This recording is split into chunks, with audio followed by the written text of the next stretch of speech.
Paolo Contis kinumpirma na ang hiwalayan nila ni Ian Santos. Pero bago ang lahat, kung ikaw ay bago sa aking channel, huwag kalimutan na mag-subscribe at i-click ang notification bell for more trending news. Tila sumiklab na ang mga spekulasyon na hiwalay na talaga sila ni Paolo Contis at Ian Santos.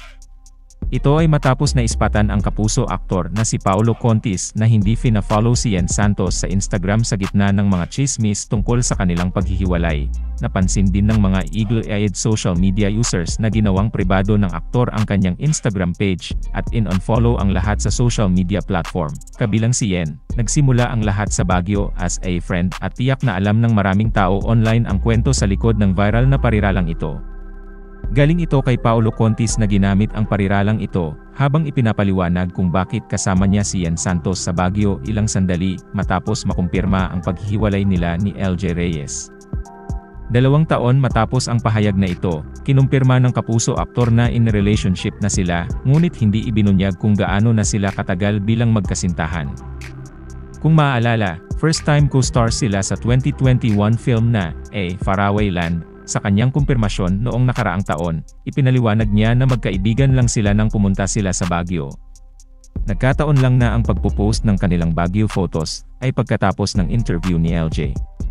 Ayon sa kanya, nangyari ang Baguio trip na yon ilang araw matapos lumipad si LJ, ang kanyang mga anak sa New York. Bukod dito, nilinaw ni Paolo kung ilang taon na ang nakalipas na hindi si Ian ang dahilan ng paghihiwalay nila ni LJ. Ngayon, mahigit 1 taon matapos kumpirmahin ang kanilang relasyon, split rumors ang lumabas matapos tanggalin ni Ian ang kanyang birthday post para kay Paolo.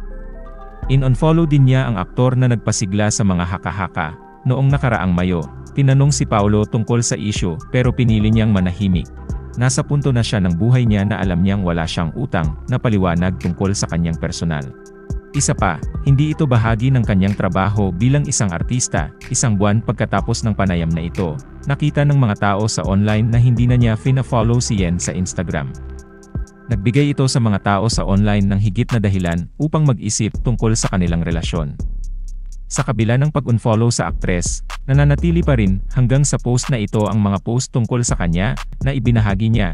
Ang huling post ni Paolo tungkol kay Ian ay noong Nobyembre 2022, noong kaarawan niya, nang tawagin niya itong MWA Best Actress. Noong Mayo ngayong taon, tinugunan ng aktor ang mga espekulasyon ng breakup sa pagitan nila at sinabing gusto niyang panatilihin itong personal. Sa ngayon, no comment ang sagot niya kung okay pa ba sila ni Ian, at kulang na lang, layasan niya ang press na nag-i-interview sa kanya. No comment. Ayun din yung sagot ko, no comment. Dati pinafollow kita, dati pinafollow ko si Jorgie, pinanfollow ko rin kayo lahat. O ibig sabihin ba, nag-iwalay na lahat? Isang magandang, no comment. Wait lang, friends pa rin ba kayo? No comment.